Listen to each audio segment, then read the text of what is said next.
ಆತ್ಮೀಯ ವಿದ್ಯಾರ್ಥಿಗಳೇ, ಈ ವಿಡಿಯೋದಲ್ಲಿ ಸಂಧಿಗಳ ಬಗ್ಗೆ, ಸಂಧಿ ಪದಗಳ ಬಗ್ಗೆ ತಿಳ್ಕೊಳ್ಳೋಣ. ಅಂದರೆ ನಾವು ವ್ಯಾಕರಣಾಂಶಗಳಲ್ಲಿ ಅಥವಾ ವ್ಯಾಕರಣ ಬಳಕೆಯಲ್ಲಿ ಯಾಕೆ ಸಂಧಿ ಪದಗಳನ್ನು ಬಳಸಬೇಕು ಅಂತ ನೋಡೋದಾದರೆ, ವಾಕ್ಯ ಶುದ್ಧವಾಗಿ ಕೇಳೋದಕ್ಕೆ ಸ್ಪಷ್ಟವಾಗಿರಬೇಕು ಅಂದರೆ ಸಂಧಿ ಪದಗಳನ್ನು ಬಳಕೆ ಮಾಡಬೇಕಾಗುತ್ತೆ.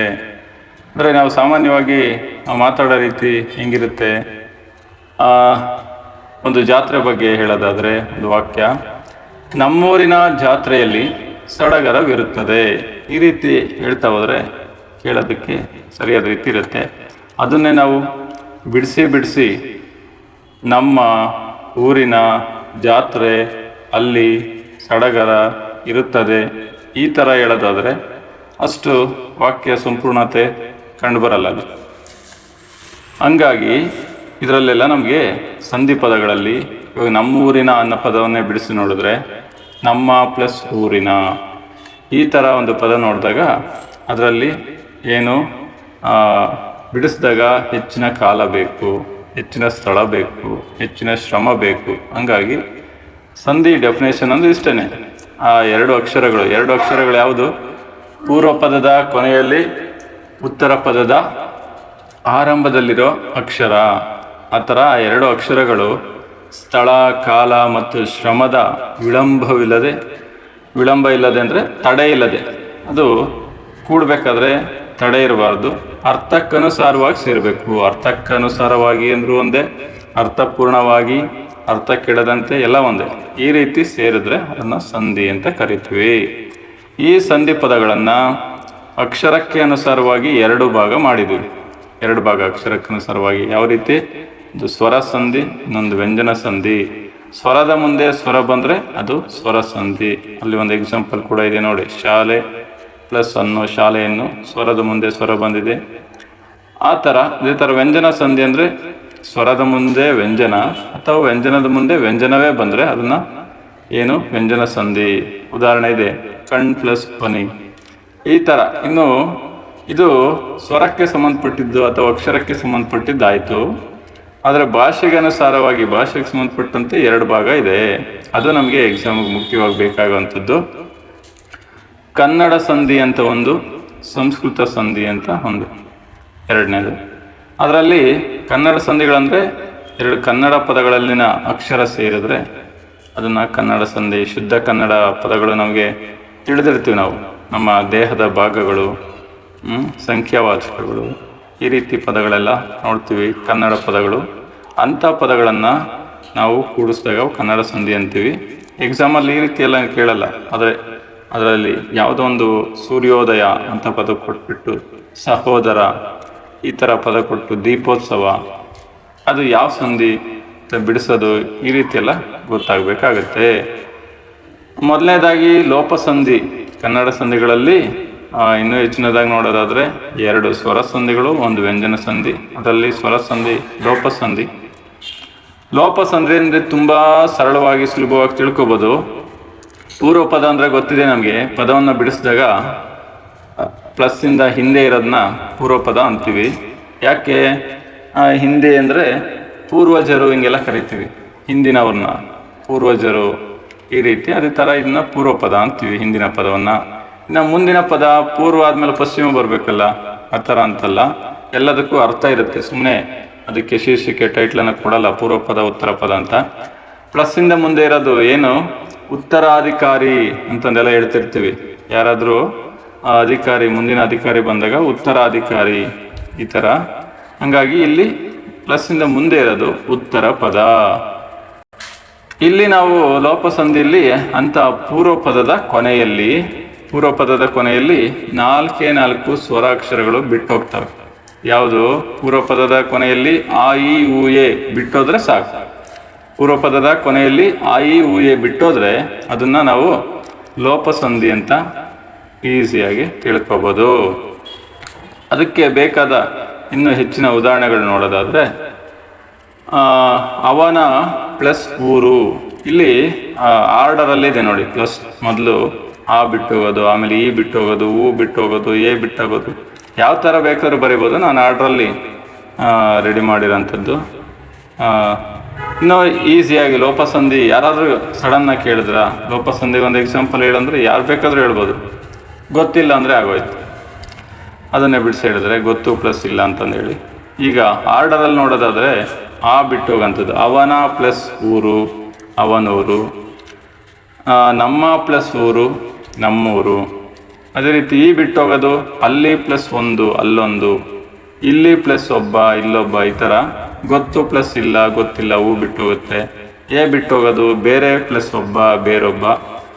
ಇದಿಷ್ಟೇ 4 ಉದಾಹರಣೆಗಳೇನಲ್ಲ.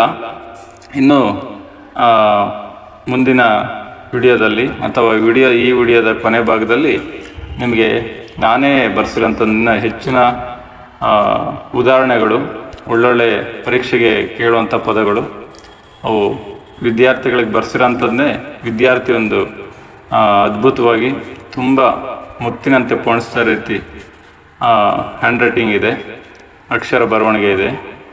ಅದನ್ನು ಕೂಡ ನಾನು ಸ್ಕ್ಯಾನ್ ಮಾಡಿ ಇಟ್ಕೊಂಡಿದ್ದೀನಿ. ಅದನ್ನು ಕೂಡ ಅಪ್ಲೋಡ್ ಮಾಡ್ತೀನಿ ಮುಂದಿನ ವಿಡಿಯೋದ ಕೊನೆಯಲ್ಲಿ. ಅಂದರೆ ಎಲ್ಲ ಸಂಧಿಗಳು ಮುಗಿದಾದ ಮೇಲೆ ಪ್ರಶ್ನೆಗಳು, ಅದನ್ನು ಕೂಡ ಅದರ ಹೆಚ್ಚಿನ ಪದಗಳು ಸಿಗ್ತವೆ. ತುಂಬ ಚೆನ್ನಾಗಿ ಕೂಡ ಬರೆದಿದ್ದಾರೆ. ನೆಕ್ಸ್ಟು ಆಗಮ ಸಂಧಿ ಅಂತ ನೋಡೋದಾದರೆ, ಆಗಮ ಸಂಧಿ ತುಂಬ ಸರಳವಾಗಿ ತಿಳ್ಕೊಬೋದು. ಇಷ್ಟೊಂದು ಅಕ್ಷರಗಳು ನೆನ್ಪಿಟ್ಕೋಬೋದು. ಇಲ್ಲಾಂದರೆ ತುಂಬ ಸಿಂಪಲ್, ಅಂದರೆ ಸ್ವರ ಪ್ಲಸ್ ಸ್ವರ. ಪೂರ್ವ ಪದದ ಕೊನೆಯಲ್ಲಿ ಸ್ವರ ಇರಬೇಕು, ಅದೇ ರೀತಿ ಉತ್ತರ ಪದದಲ್ಲಿ ಸ್ವರ, ಯಾವುದಾದ್ರೂ ಸ್ವರ ಆಗಲಿ. 13 ಸ್ವರಗಳಲ್ಲಿ ಯಾವುದಾದ್ರೂ ಸ್ವರ ನೋಡಿ. ಸ್ವರ ಅಂದ ತಕ್ಷಣ ಎಷ್ಟು ನಮ್ಗೆ 13 ಅಂತ ಗೊತ್ತಿರಬೇಕು. ಅದಕ್ಕೆ ಮೊದಲನೇದಾಗಿ ನಾನು ಹೇಳಿದ್ದು ಸಂಧಿಗಳು ತಿಳ್ಕೊಬೇಕು ಅಂದರೆ ಸ್ವರಗಳು ಎಲ್ಲ ಗೊತ್ತಿರಬೇಕು ಅಂತಂದೇಳಿ. ಸ್ವರ ಪ್ಲಸ್ ಸ್ವರ ಇದ್ದು ಕೂಡಿಸಿದಾಗ ಯಾ ಅಕ್ಷರ ಆಗಮವಾದರೆ ಹೊಸದಾಗಿ ಅದು ಯಕಾರ ಆಗಮ ಸಂಧಿ, ವಾ ಆಗಮ ಆದರೆ ಅದು ವಕಾರ ಆಗಮ ಸಂಧಿ. ಈ ರೀತಿ ಆಗುತ್ತೆ. ಮೊದಲನೇದಾಗಿ ಯಕಾರ ಆಗಮ ಸಂಧಿ ಇದೆ ನೋಡಿ, ಇದು ಉದಾಹರಣೆ. ಕಾ ಪ್ಲಸ್ ಅದೆ ಕಾಯದೆ, ನದಿ ಪ್ಲಸ್ ಇಂದ ನದಿಯಿಂದ, ಮಳೆ ಪ್ಲಸ್ ಇಂದ ಮಳೆಯಿಂದ, ಕೈ ಪ್ಲಸ್ ಅಲ್ಲಿ ಕೈಯಲ್ಲಿ. ಇವೆಲ್ಲ ಕೂಡ ಯಕಾರಾಗಮಕ್ಕೆ ಉದಾಹರಣೆ. ಅದೇ ರೀತಿ ವಾ ಅಕ್ಷರ ಆಗಮ ಆಗೋದಾದರೆ, ಸ್ವರಕ್ಕೆ ಸ್ವರ ಸೇರಿ ವಾ ಅಕ್ಷರ ಆಗಮದಾದರೆ ಹಣ ಪ್ಲಸ್ ಅನ್ನು ಹಣವನ್ನು, ಗುರು ಪ್ಲಸ್ ಅನ್ನು ಗುರುವನ್ನು, ಪಿತೃ ಪ್ಲಸ್ ಅನ್ನು ಪಿತೃವನ್ನು, ಗೋ ಪ್ಲಸ್ ಇಂದ ಗೋವಿಂದ. ನೆಕ್ಸ್ಟು ಇನ್ನು ಹೆಚ್ಚಿನ ಉದಾಹರಣೆಗಳಿಗೆ ಆಗಲೇ ಹೇಳ್ದಂಗೆ ವಿಡಿಯೋದ ಕೊನೆಯಲ್ಲಿ, ಮುಂದಿನ ವಿಡಿಯೋದ ಕೊನೆಯಲ್ಲಿ ಎಲ್ಲ ಸಂಧಿಗಳಾದಮೇಲೆ ಸಿಗ್ತವೆ. ಜೊತೆಗೆ ಇದು ತುಂಬ ವರ್ಷಗಳೇ ಆಗಿದೆ.